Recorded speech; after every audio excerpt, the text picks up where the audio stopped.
Hai teman-teman, kembali lagi di Koso 16 Daily Life. Video kali ini adalah menggunakan Dynotest untuk mereview stinger knalpot ukuran kecil, yaitu 24 dibandingkan dengan stinger knalpot ukuran besar, yaitu 26. Akhir-akhir ini saya sedang mencoba eksperimen bagaimana kalau knalpot motor saya stingernya diperkecil. Jadi motor saya sebelum diganti ke yang 24, sebelum dipotong stingernya adalah 26. Maka saya datang ke bengkel knalpot yang lama bagian stingernya dipotong dan diganti menggunakan stinger yang lebih kecil, yaitu ukuran 24. Setelah diganti, motor terasa beda rasanya.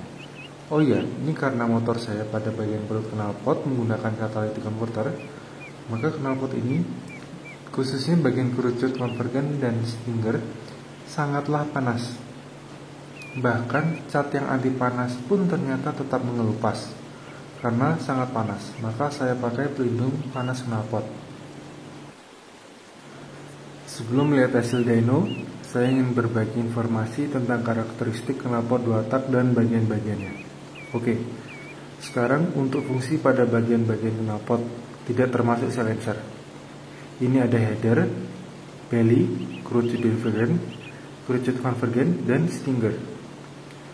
Fungsi header atau leher knalpot adalah lajur keluar sisa pembakaran yang langsung dari mesin. Fungsi kerucut divergen adalah untuk memecah molekul sisa pembakaran dan menaikkan suhu. Fungsi belly pada knalpot adalah untuk tempat aliran sisa pembakaran yang telah terpecah atau terurai oleh divergen kerucut dan juga tempat dibakarnya kembali sisa pembakaran.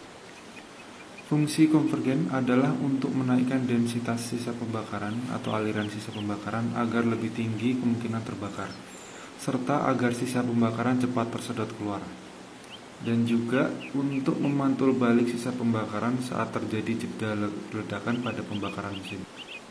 Fungsi stinger adalah untuk mengontrol jumlah pasokan yang akan dikeluarkan. Semakin kecil dan panjang, maka semakin banyak tertahan di belly knalpot. Maka semakin banyak panas terjebak dan melakukan ledakan kembali.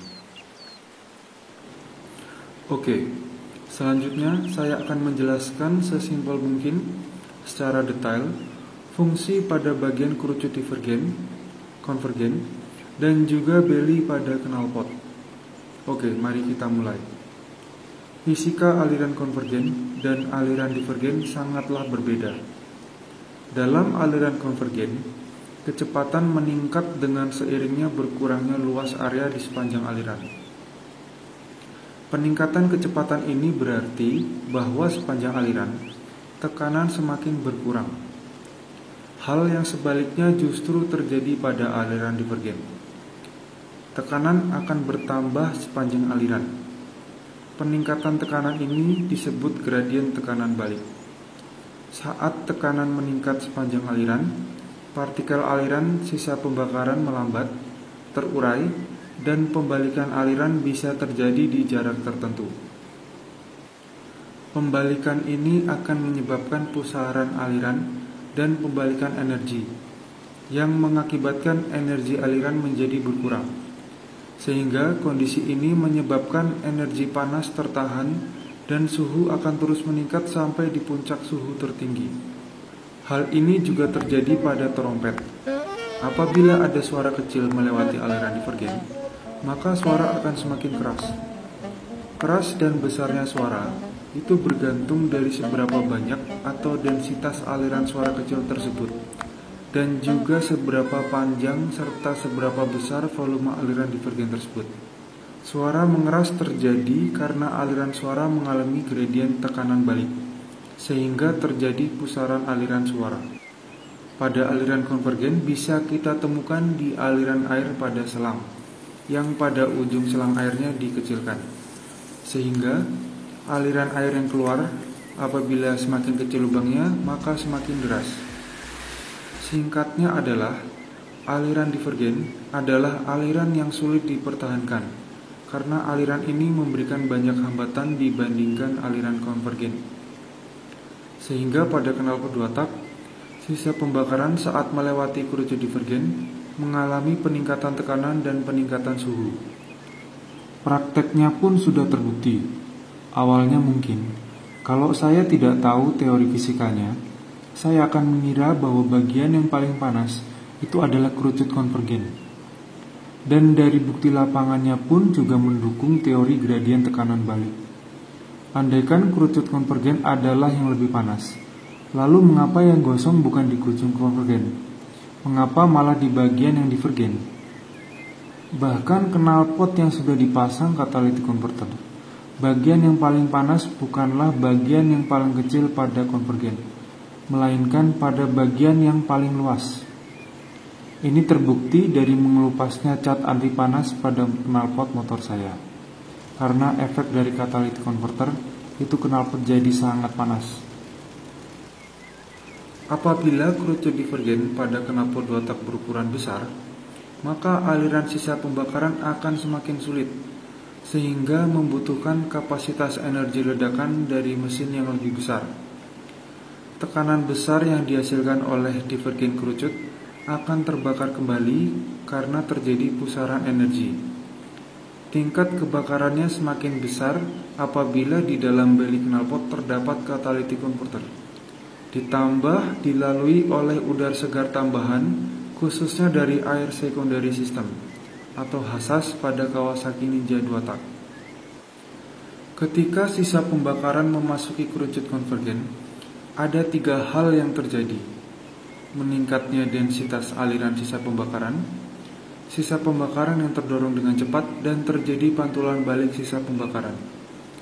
Pantulan balik atau tendangan balik sisa pembakaran terjadi saat jeda pembakaran. Aliran sisa pembakaran tidak bisa konstan seperti aliran air dan udara, sehingga saat terjadi jeda tersebut, terdapat kevakuman yang membuat sebagian kecil sisa pembakaran terpantul balik. Dan pantulan balik tersebut akan bertabrakan lagi dengan sisa pembakaran dari hasil ledakan berikutnya, sehingga sisa pembakaran tertahan dan membuat ledakan di perut knalpot semakin besar, sampai titik puncak ledakan dan panas tertinggi di dalam knalpot, yang bermanfaat untuk menambah tenaga pada mesin. Dari hal-hal yang telah saya sampaikan, bisa ditarik kesimpulan bahwa sisa pembakaran tidak langsung keluar tanpa hambatan. Ukuran panjang kerucut divergen, kerucut konvergen, stinger, dan belly sangatlah menentukan karakteristik performa pada mesin.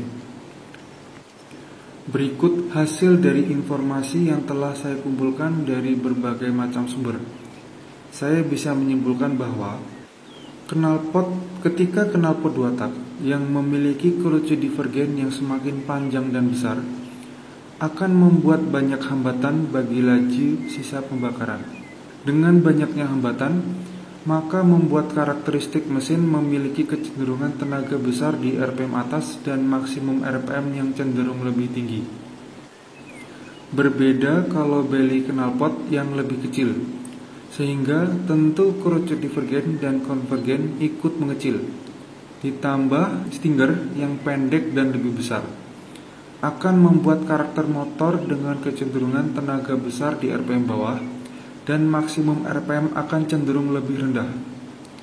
Hal ini terjadi dikarenakan hambatan yang lebih kecil, sehingga laju sisa pembakaran dengan mudah melalui knalpot. Namun hambatan yang kecil seperti ini membuat tenaga pada putaran atas menjadi habis. Jadi seperti itulah gambaran yang terjadi pada knalpot 2 tak. Sekarang mari kita melihat dyno test untuk stinger yang kecil, yaitu yang ukuran 24. Untuk stinger yang 26 sudah dites pada review mengenai RIS, sehingga yang akan saya tampilkan cukup yang stinger ukuran 24-nya saja. Untuk ukuran stinger 26 akan saya ambil datanya dari review RIS yang Novadas, karena sekarang untuk yang stinger 24 juga menggunakan RIS Novadas. Mari kita simak tes dynonya.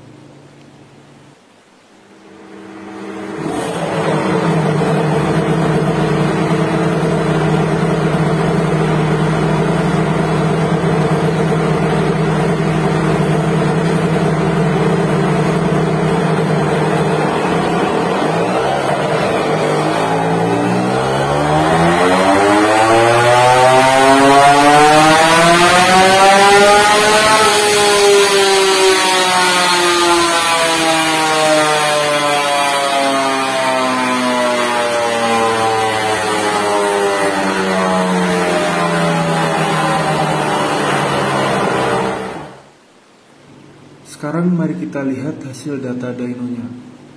Saya akan membandingkan hasil data antara Stinger 24 dan 26 dari bentuk grafik data dyno, timing, maksimum RPM, dan maksimum horsepower-nya. Dari grafik hasil data membuktikan bahwa karakter mesin pada saat menggunakan Stinger 24 memiliki RPM yang lebih tinggi dibandingkan Stinger 26. Namun tenaga yang dihasilkan tidak sebesar Stinger 26. Selanjutnya dari timing. Terlihat bahwa Stinger yang 26 lebih cepat dibandingkan Stinger yang 24. Perbedaannya bisa lebih dari 1 detik. Stinger 24 lebih lambat. Selanjutnya dari maksimum RPM. Stinger 24 memiliki RPM yang jauh lebih tinggi dibandingkan Stinger 26. Selanjutnya dari maksimum horsepower, Stinger 26 lebih unggul 2,1 horsepower. Stinger 24 hanya bisa mencapai 29,9 horsepower, sedangkan Stinger 26 bisa mencapai 32. Dari data-data tersebut membuktikan bahwa Stinger yang lebih kecil memiliki putaran mesin yang lebih tinggi dibandingkan Stinger yang lebih besar. Namun untuk power tidak bisa dijadikan ukuran dikarenakan belly knalpot yang ukurannya tidak berubah. Karena seharusnya dengan perubahan Stinger, apabila ingin dapat power yang besar, bagian belly knalpot seharusnya lebih besar dan panjang. Dengan hasil data dyno ini sudah cukup buat saya untuk membuktikan teori bahwa Stinger lebih kecil, maka RPM lebih tinggi dibandingkan Stinger yang lebih besar. Berarti teori tersebut benar. Saya ingin menambahkan informasi dengan perbedaan ukuran Stinger ini. Stinger 24 konsumsi bahan bakar pada motor saya bisa mencapai 28 km per liter dibandingkan Stinger 26 yang mencapai 25 km per liter. Namun dengan lebih iritnya motor saya, tenaga ikut menurun. Oke, semoga informasi ini bisa bermanfaat untuk teman-teman. Dan terima kasih telah menonton sampai selesai. Saya akan terus mencari cara agar hasil power motor saya besar dan ideal, meskipun menggunakan catalytic converter. Karena tetap tujuan awal saya ingin motor saya ramah lingkungan. Dan ini masih dalam tahap awal. Sampai jumpa di video berikutnya.